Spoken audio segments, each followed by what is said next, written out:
So আমি শুরু করছি।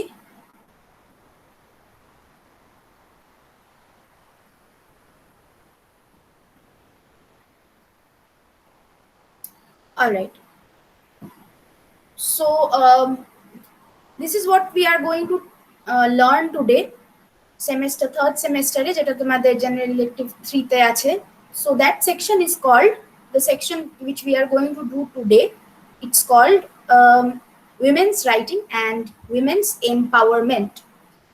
So I am going to speak in English, and I will try to keep it easy because this is being recorded and it will be uploaded in the colleges, in the college YouTube channel. But still, if you have any problems in understanding, or if you want me to repeat myself, please unmute yourself and ask me. I will translate that in Bengali to you and repeat whatever I said. So today we will just have an introductory class over women's writing and women's empowerment during the age with which we are concerned, or the age from which I will be teaching you a poem. Which poem is that? It's How Do I Love Thee, or The Ways of Love. Both of them. The poem is called by both of these names. So whichever name you write in your answer, that will be correct. How Do I Love Thee, or The Ways of Love. Now I will repeat myself one more time. I have said this in the class again and again, but still I'll just repeat myself. When you are writing the names of poems in your answers, you are supposed to put the name of the poem in double quotes or double inverted commas if it is a name of a single poem. Now since I am writing this on a screen, so I have italicized it, or these are written in italics. But when you will be using your hand to write on paper with a pen, you will not be able to do this.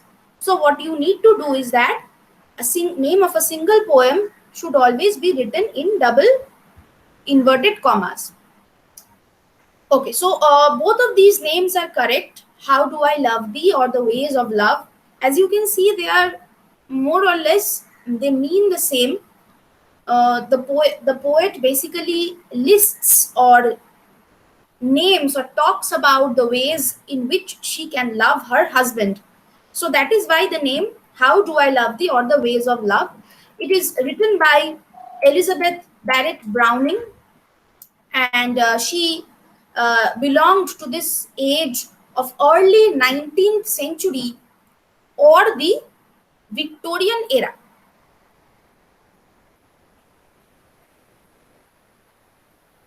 Just one moment.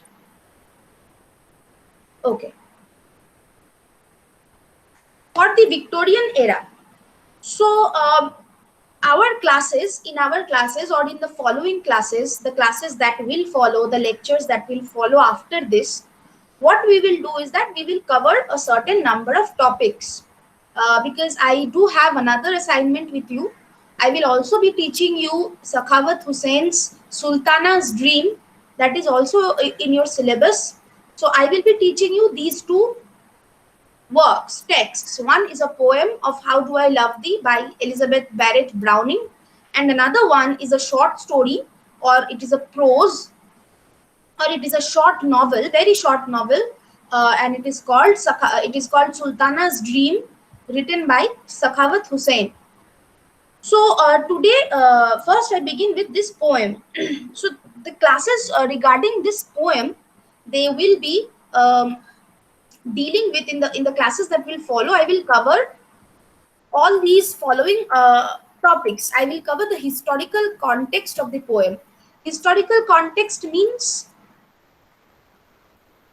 what I just mentioned, that the poem was written in the Victorian age, or even if you can see the time when Browning was living, when E.B. Browning, we can also call her in short E.B. Browning, that is her initials.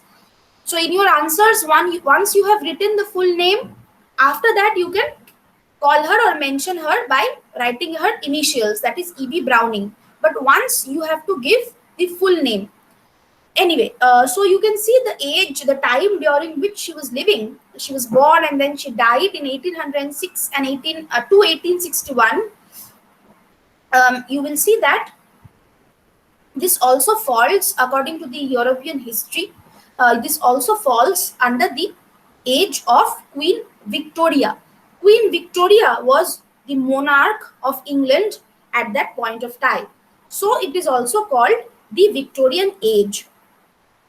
So the historical context would be learning about the time and about the age, that is the Victorian age. So it is historical because obviously this is something that happened in the past. The Victorian age is an age of the past. So that is historical. And why do we need to study the historical context? You should ask yourself this, that if we are reading a poem, or if we are reading a novel or a play, or whatever piece of work, piece of text you are reading, or even if you are watching a movie or listening to a song, you must understand that there is always a context behind it, that in Bengali we call proshongo. So historical context is the oitihashik proshongo. So why is it important? Why is the historical context so important for us? Why should we study it? Because when a poet or when a novelist, when a musician, when a director or an actor is working, whatever his or her work is, be it writing or reciting or directing or acting or singing, whenever he or she is working in a particular period of time, he or she is influenced by that period of time, whatever is going on in that period of time. For example, if I am writing a poem living in a metropolitan city of Kolkata in the 21st century, in a highly globalized age, in a technological age, undergoing a pandemic, my poems, my novels, or my films cannot exclude these aspects of the time. Any work or any work of literature that I am producing cannot escape or cannot be something that is without my time. That is the most important thing.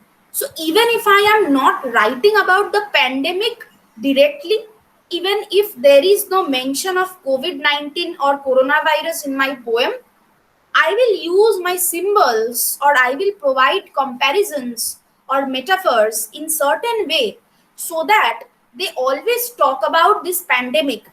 And this we can this we can only know if we are studying the historical context of a piece of work. Now, any reading of literature is best done if you read the text first and then you study it. They are both different things, right? Reading and studying, they are different things. So, any literature can only be enjoyed if you want to enjoy a piece of literature, which whatever it is. Even a movie is literature, even a song is literature. There are script writings and lyrics involved in a movie making and songwriting. So you can enjoy that piece of literature only if you watch it or listen to it or read it before you study it. But since our objective is to give exams and then pass in it with well enough marks, we will study it first and then we will read it. Or we can just put the reading in between. So after we have finished with the historical context, we will move on to the social context. Um, okay, I will request you to take down notes wherever you feel possible, because since this is the way that we will be having our classes from now on, I will obviously mention to you things that are very important. I will mention them to you. But please make a habit of sitting with a pen and a paper and taking down notes, because I am just talking and I cannot listen to you all the time. So we must take down notes, and even if you have questions, you must write them down and then ask them to me when I ask you to give your questions. I will pause every 10 to 15 minutes and ask you if you have any questions or not. So you can ask me then. All right. So after the historical context, we will study the social context. What is this? It is the context of the society. Again, literature is not without its society. Because history itself includes everything. When you are studying history, if suppose you are studying European history, you are studying the society of that age, of that type of Europe, of that continent. How was the society during the 19th century of England? In England, how was the society during the Elizabethan age, that is the 17th century in England? So when you are studying the society, we are studying actually everything that is required to be studied, because the society includes 100% of livelihood. There are people. Society is comprised of people's stories, of the works of people, of the culture, of everything, of infrastructural developments, of governments, of monarchs. When you are reading about a society, you read about the interactions of human beings, and whenever we are studying about the interactions of human beings, we actually get to learn about everything that is going on in that age, because who else other than human beings who carry out or who conduct life as we know it primarily belongs to human beings, and then comes the animals. That is also the chain of being. Human beings, they are the greatest creation of God. So a study of human beings is also a study of the society of human beings, which again is not permanent. The Indian society today is completely different from the Indian society when the British were ruling us. The Indian society today is completely different from when there was monarchy, when there was the Mughal rule, when there was the Mauryan rule, the Gupta age, when the British rule. Uh, the society is different when there was a different political party in power, and today there is a different political party in power.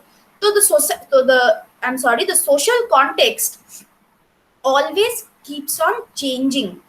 So when you study the social context of a poem or any work of literature, in this case it is a poem, when we are studying the social context of a poem, we are also coming to know how the poet saw the world during her time, or how Browning saw the society or saw England during her time.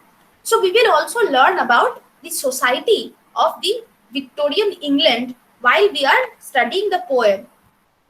Then we will put in between the poem or the poet. Uh, because you can see, if you see the first point in the first bullet point in this slide, you will see that the poet, she did not live very long. She was only 54 or 55 when she died. So she did not have a very long and healthy life. So whenever we are reading this poem, the poet automatically or by default comes into the study.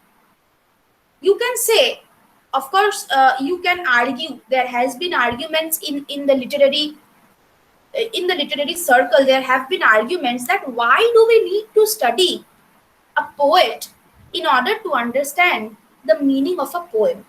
This is a very common and a very legitimate or a very good question, that why do we need to study the life of a poet in order to understand the meaning of a poem? This question is both valid and invalid. It is valid because any work of art is an individual entity in its own. What I mean is that if you take the example of Shakespeare, and if you take the example of one of his greatest plays, Hamlet. Hamlet is one of the greatest plays written by Shakespeare. So if we are talking about Hamlet, we can see Hamlet was written in the early 17th century, in the early 1600s, and today we are living in an age of which is the 21st century or 2020. So it has been more than 400. It has been about 450 years. Similarly, for this poem, it has been about 200 years, 200 more than 200 years. So when a piece of poem or when a particular play or drama survives time of 4 centuries, of 2 centuries, we have to understand that even if the poet or the playwright is dead, there is something about the play Hamlet, or there is something about this poem, How Do I Love Thee, that made it survive for so many years. I'm sorry. So, what made this survival? It is us, like people like you, students of literature, people like me, teachers of literature, other people, lovers of literature. We are all scholars, right? We are all scholars. We study. This is our way of life. For 3 years, you are about to study. I will be studying for the rest of my life because that is the profession that I have chosen. So the scholars, they produce endless criticisms, endless appreciations, endless versions of meaning of Hamlet, of How Do I Love Thee. This is what the vast amount of work that is produced after the original poem or after the original play. What does it signify? Why do you think so many people are so much busy in writing so much about a play that has been written 450 years ago, Hamlet? It is because they have something new to find in that play, always, again and again and again. That is what makes a piece of literature great. That is what assures its survival. That is what gives it immortality. If you take Rabindranath Tagore's example, if you take Qazi Nazrul Islam's example, his poems, their poems are brought up again and again in so many different contexts. It is precisely because they have so many different meanings. Not that Rabindranath Tagore or Qazi Nazrul Islam themselves, they wanted to have 100 meanings of their poem. No, it is us, the scholars, who keep bringing out new and new meanings from a poem.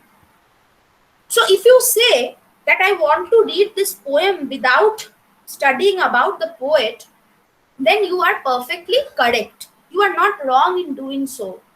But then again, for very practical purposes, examinations, we need to study the context of the poet. Because there will also be other people who will say that you cannot read a poem without knowing the intention of the poet. Because if you read the other two bullets, that is the historical context, the social context, a historical context, a social context brings out the perspective of the poet, right? For example, today I have a good life, but today another person may or may not have a good life because of several reasons. Suppose a person does not have a job, so he blames the government for unemployment.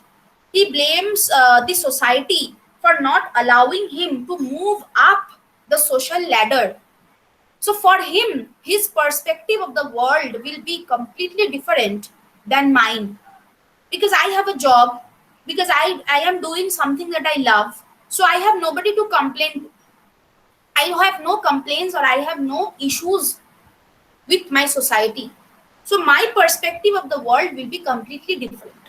My poem and his poem will be completely different. They will produce two different stories of the society of the time that we are living in. That is why knowing about the poet is also important in order to learn a poem. And after we have done all these things, will we move to critical analysis or appreciation. We will read the poem closely in order to appreciate it and in order to criticize it. So I will take about like total number of 4 or maximum 5 classes for this, and I will finish it off. এখন who is coming now? Arnab Adhikari. Arnab Adhikari, please unmute yourself. Orno Bodhikari, where are you? Yes. Where have you been? Why are you so late? Answer, please. Unmute yourself. শুনতে পাচ্ছি না. Please don't be late from the next class. Is it okay? Did you understand? Orno Bodhikari. Unmute করো, নিজেকে unmute করো. Video option, হ্যাঁ একদম, হ্যাঁ. তুমি লেট করলে কেন? ম্যাম একটু দেরি হয়ে গেছে. Please don't be late from the next class. It's already half an hour. Okay? Okay, ma'am. Okay, please be on time. Okay, mute yourself. Fine, let's continue.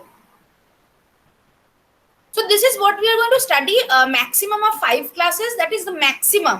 It may be just, we may as well finish it off before that. So today we will begin with the historical context. That was the first point of the earlier slide. The second point of the earlier slide. And we will begin with this Victorian age and the role of women at that point of time. Now, the Victorian age was a vast age, okay? A lot of works, lot of literature was produced at that point of time because the printing press was introduced. There were mobile libraries, that is, there were people who would carry a cart in their hands with books filled in them, and they would do home delivery. They would go door to door and ask people if they want books. So there was a huge increasing circulation of books. Okay, and therefore the Victorian age was the age when we see a lot of works were being produced. Before the Victorian age, that is during the 1700s, reading the history of English literature is very easy because the number of literature produced were very less. They were obviously, before the Victorian age, that is the 1700s, or that was the Restoration age. During the Restoration age, the number of books produced or written, number of literature produced were obviously greater than the age before that. That you must understand logically. Like today, the number of literature being produced will obviously very much more than it was produced 50 years ago.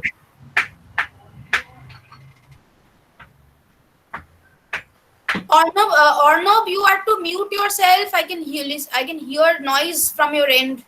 Please mute yourself, Arnab Bodhikari. Okay, thank you. So what was the Victorian age and the role of women particularly? If you want to know about the Victorian age separately, not just the role of women, you need to ask me so that I can give you a different lecture, an extra lecture for that. But during the class, if anyone is interested, then please let me know personally, and I will upload a separate lecture for that in the YouTube channel for everyone to see. But in this class, or with this poem, with this assignment, we will be reading the Victorian age in context with women, because the syllabus heading is women's empowerment and women's literature. So what was the role of women during the Victorian age? Now what you can see on the screen is a part of a poem written by Virginia Woolf. You can also see that it was written during the Victorian age, that is 1854. This poem was written during that age. Virginia Woolf will be writing books even later on. She is also a modern poet. Someone is joining. Shubhra Paja. Shubhra Paja? Who are you? Please, I want to see you. Shubhra Paja. Unmute yourself and show your video. Show your face. Where are you? Shubhra? Shubhra Paja, please respond. Shubhra Paja, unmute yourself and talk. Please don't behave stupidly. I can see that you are on the list. Respond or I will throw you out of the class. Fast. Who is this person? Shubhra Paja.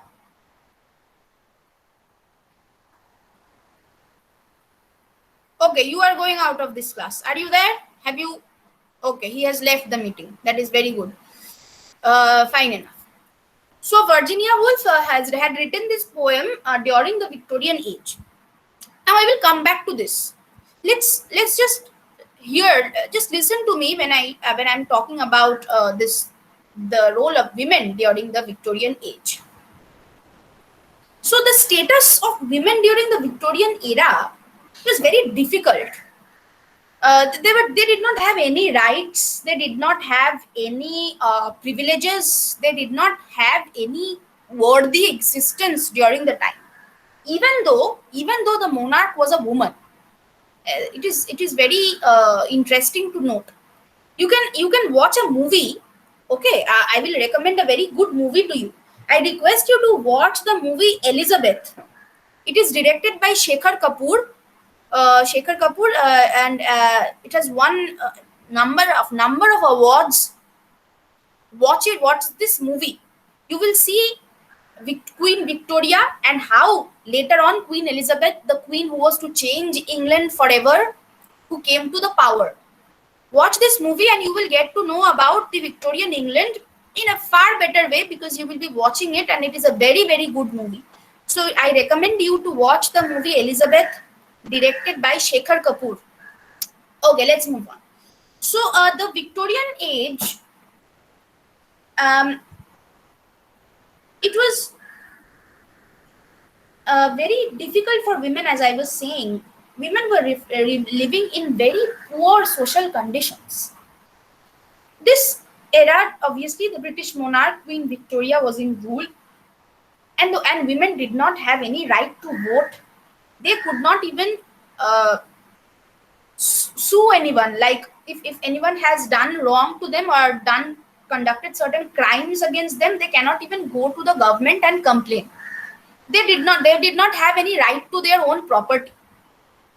Now this is very problematic again, because right to property is a very difficult issue.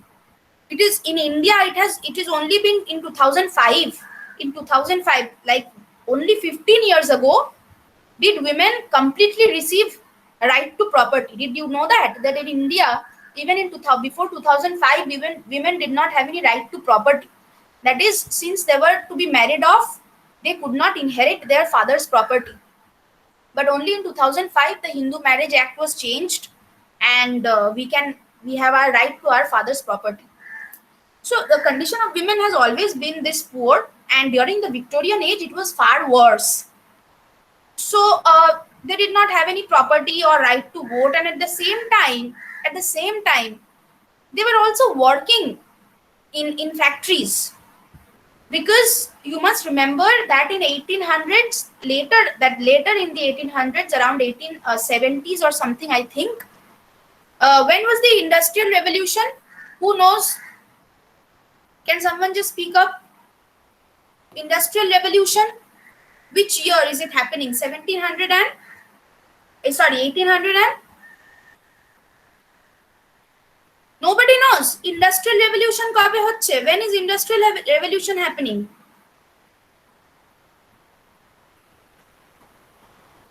You should know this. Industrial Revolution, you should know when it is happening. These are the few historical events that you must memorize in your mind, because you are studying English literature. These are the events that change the face of literature that we know it. So the Industrial Revolution. Ma'am, maybe 1820 to 1840. Yes, it was during the 1820 or 1840 that the Industrial Revolution came. কে বললো এটা? Who was the person who said? Ma'am এখানে করণ রাজ বলে যে আছে কৌশিক মুখার্জি। কৌশিক মুখার্জি। হ্যাঁ, এই আর একটা জিনিস, নিজেদের নামটা বলবে, কারণ মানে ইউজার আইডিটা চেঞ্জ করে নিজের নাম রাখবে, because letter on we will be calling out names for attendance. So I don't want to see any fancy Facebook name on my list. Okay, good. Okay, But, ma'am. yes, okay. So let's move on.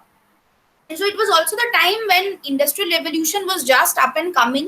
So women were working in factories, but were paid very, very less wages, obviously lesser than men also. It is quite practical, logical to understand. However, but during the Victorian age, a lot of other revolutions were also happening. With the Industrial Revolution, feminist ideas or the ideas of women empowerment, they spread across the educated middle class. Elizabeth Barrett Browning being one of them. Barrett Browning was an educated middle class, so she could publish her poems, and she was also the wife of a very prominent British poet, Robert Browning. Robert Browning is a very popular Victorian poet, and it was his wife. Elizabeth Barrett Browning was his wife. So they were the educated middle class, and feminist ideas were spreading to them. A lot of laws were being removed. Women, the right to vote, women's right to vote. A lot of revolutions and rebellions were coming up at that point of time. You see another piece of work by Mary Wollstonecraft. Mary Wollstonecraft. Mary Wollstonecraft. What did she write? What is the name of the work by Mary Wollstonecraft? Google করে কেউ বলো না, কোনো লাভ হবে না, জানলে বলো. Who is what book did Mary Wollstonecraft write? It is in your syllabus, I think. Does anyone know? Mary Wollstonecraft wrote a book called A Vindication of the Rights of Women.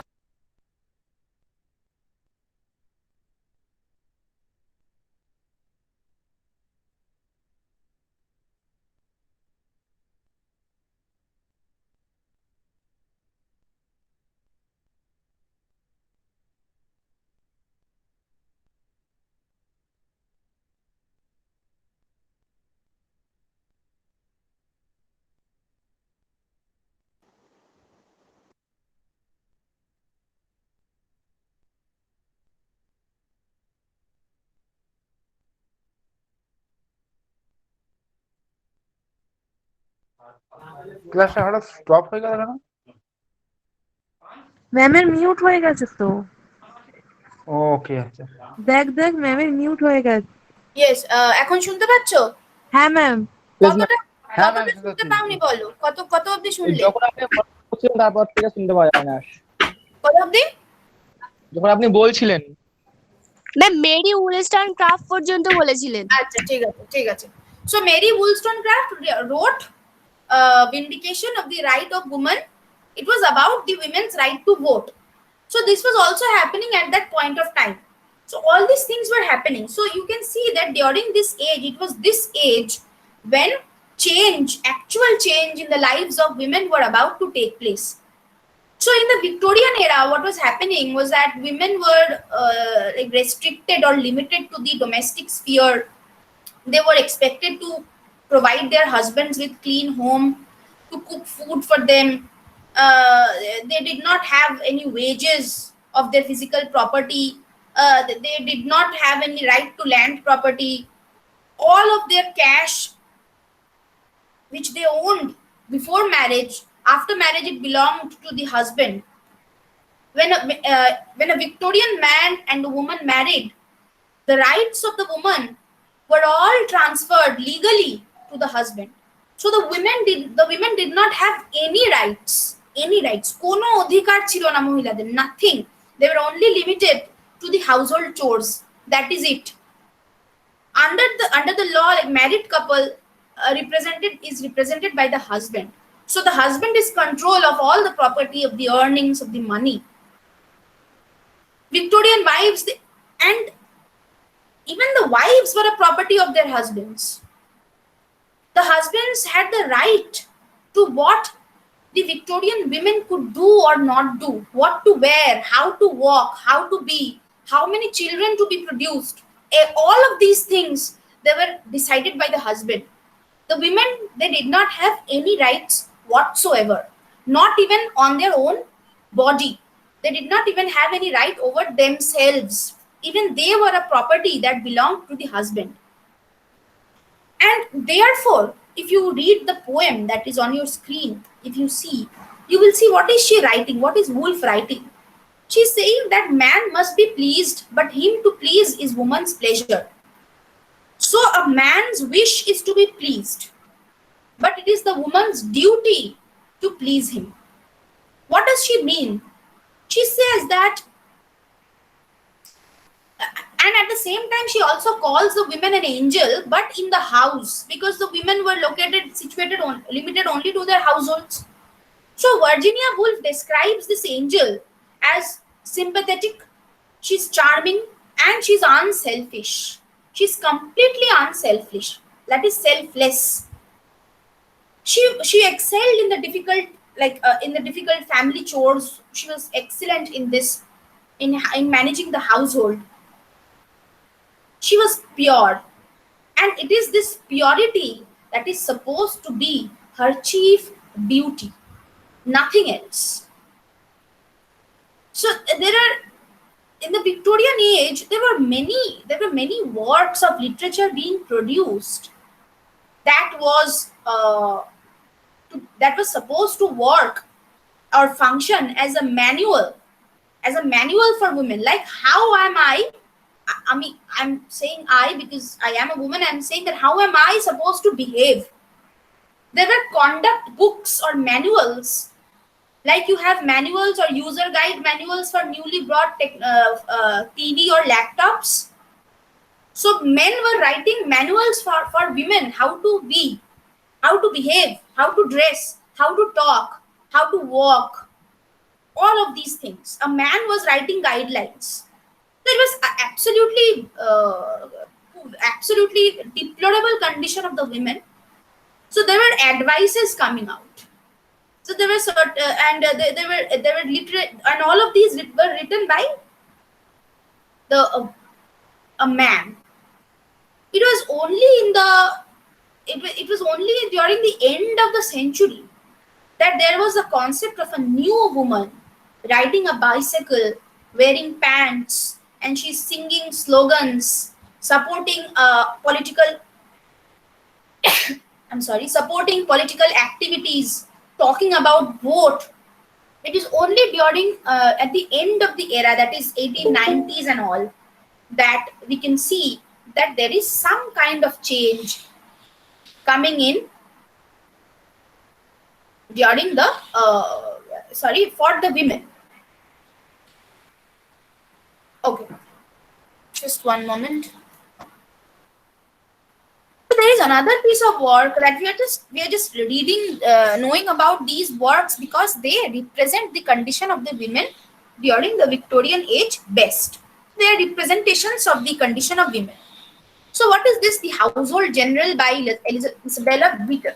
Just read whatever is written on your screen. This Household General, this was a very interesting piece of work produced during the 1860s, during the Victorian age. So it was something that was, in this work, Beaton provided a table or charts for the roles of a woman. What she was doing was that she was equating, or she was explaining the work of a woman in terms of money. You see, even today what happens when your mother or when my mother is cooking at home, like my mother is a working woman, and of course now she is not working, she has retired, but my mother used to be a working woman, and she used to go to work 7 days a week, and she used to go to work 7 days a week after she has cooked our breakfast and lunch, and she's going to work and she's coming back and she's cooking dinner for us, for me, for my brother, for my father, and for my grandfather. So these were her duties: cooking, cleaning, walking outside. This has to be mentioned. She's cooking, cleaning, she's working outside, she's coming back home, cooking, looking after the family, everything, top to bottom, 200% she used to do. So whenever she's going outside of the work in the world, ঠাকুরের লেখা ঘরে বাইরে. So whenever she's working outside of the home, that is when she's working in the world, her work is being equated by money, right? She's going to work and she's getting paid for the amount of work that she does. But at home, there is no such equation. At home, she is working for free. And it is a theory that it is because of this that the household or the family members, that is we never equate the amount of work that a mother or that a housewife does at home with money. It is because we never equate that with money that we do not give much respect to the household work. She is a housewife. It is not even an occupation. Do we consider while you are filling up forms, or if your mother or if my mother is to be filling up a form for any purpose today, her occupation, the occupation list will not include the occupation of a housewife. But a housewife does more work than what an office goer does. If you sit back at home and reflect at the amount of work that a mother in general does at home and the amount of work that a father does outside of the home, you will find that a mother does a lot more work in comparison. In general, I'm giving you a general view. So there are lots of work at home that a man who goes to office every day will never understand. Will never understand. That is why if you go to a single man's house, and if you go to a single woman's house, you will find the difference visibly. I hope you can understand what I'm trying to say. So in this book, Isabella Beaton, she was equating the work of a housewife with money. Because you see, in the Victorian age, the upper classes, they all had lots of servants, right? They had hundreds, like 50s and 60 of servants. So even if this woman does not have to work in this house with 50-60 servants, you have to understand that she is managing these people. It is like working in an office. A manager, a hotel manager who manages a staff of 150 waiters and houseboys and bellboys, etc., etc. The amount of money that a hotel manager gets paid and an amount of money that this housewife would get paid, this housewife would get paid zero. Because people will say, "Arey, so many servants are working." But what about managing these servants? What about that work? So this was what had the household general was about. That is why the name, the household general, the housewife functions or plays the role of a general in an army. She manages people, she gives them orders, she sees that the work is carried out perfectly, and she is also responsible for the work. She is also responsible for the work. So if a room is not clean enough, you tell your mother. Or if a room is not clean enough, the man of the house will never go and talk to the servant. He will go and talk to the wife. So the housewife is like a general, and that is why Isabella Beaton was writing about this during the Victorian age. So these are the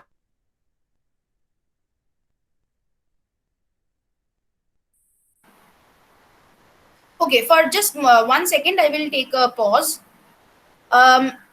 Echono Abdi, up till now, does anyone have any question to ask or wants me to repeat something? Please speak up, and it is okay if you want me to repeat. It's not an issue. Anyone has any question or any just wants to say something, any suggestion, anything to say? Anyone? Okay. Okay, please, Ma'am. I request. Yeah, bolo. বলছি ma'am historical context, তারপর social context, তারপরে দা poem, তারপরেরটা একটু কি বলুন না, critical, তারপরটা ওইটা একটুখানি বলবেন? Critical appreciation, or critical analysis. মানে analyze যে করব আমরা, we will study the poem, right? So that is the critical analysis. Okay ma'am. Okay, anything else anyone has to say? Why is nobody asking any question? Okay, fine. Let's move on. Now, this is a very important thing. Very, very important thing. This is Victorian morality. Victorian morality, it is a huge concept to understand. You see, whatever I have told you up till now, the status of women, the role of women, the function of women.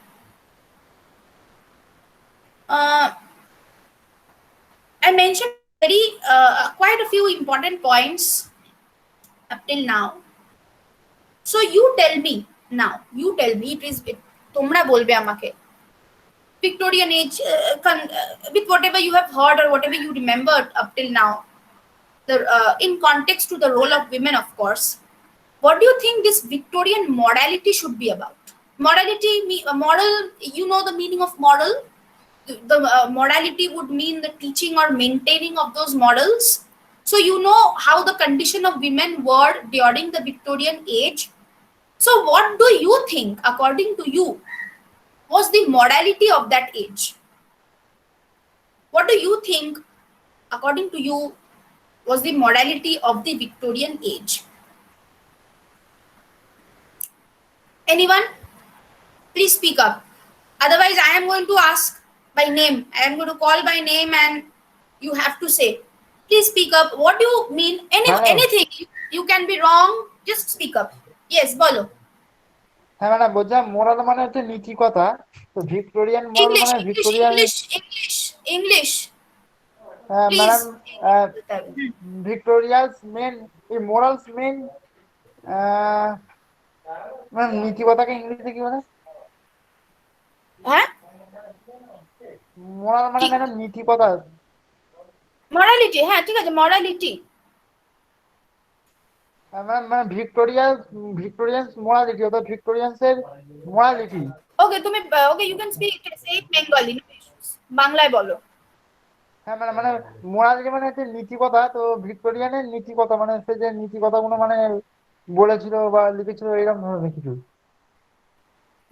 তো কি মানে what was that? তুমি তো translate করে দিলে খালি বাংলায়। I don't want that. I want you to say what you think. Just any one point. Victorian moralityটা কি হতে পারে? Anything. Any vague idea, whatever. মানে ম্যাডাম সে যে দেশে বাস করে সেই দেশের সমাজ সম্পর্কে তার নীতিকথা বা সেই দেশের জীবনযাপন সম্পর্কে নীতিকথা এইগুলোই। সাপোজ আমি একটা পয়েন্ট বলছি, ভিক্টোরিয়ান মরালিটি বলতে গেলে ধরো the values of the period, okay, the values of the period, what were the values, but in context to women of course. So if a woman is not allowed to work outside of the house, it means this particular point would mean that the value of the age, it was such that if a woman leaves the house, then she becomes a bad woman. She is no longer a good woman. So that was the value of that age. So now just give me another two example of what can be a value of an age like this, of the age of Victoria. এবার বলো।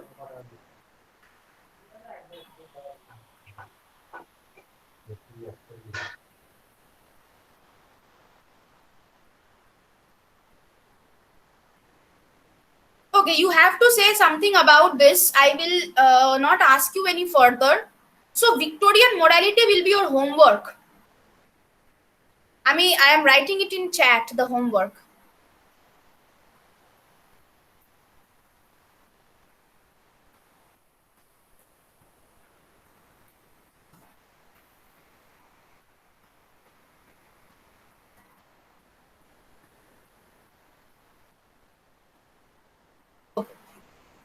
What do you understand by Victorian morality?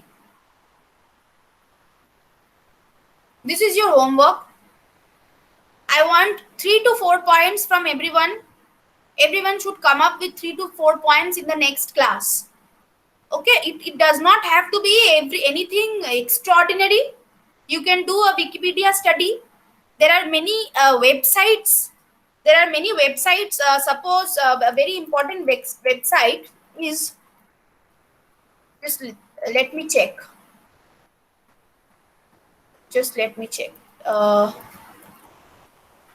Yes, a very important website is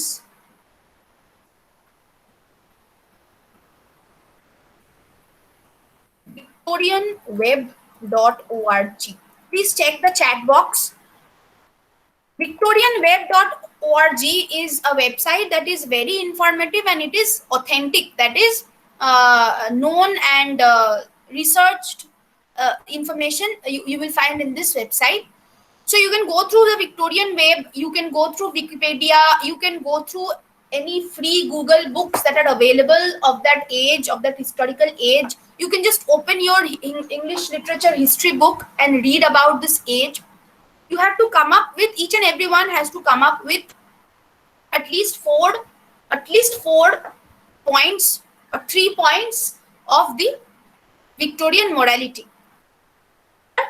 I hope everybody has understood what I mean. Okay, fine. So I request any one of you, তোমাদের মধ্যে যে কোনো একজন, what you do is that please take a screenshot of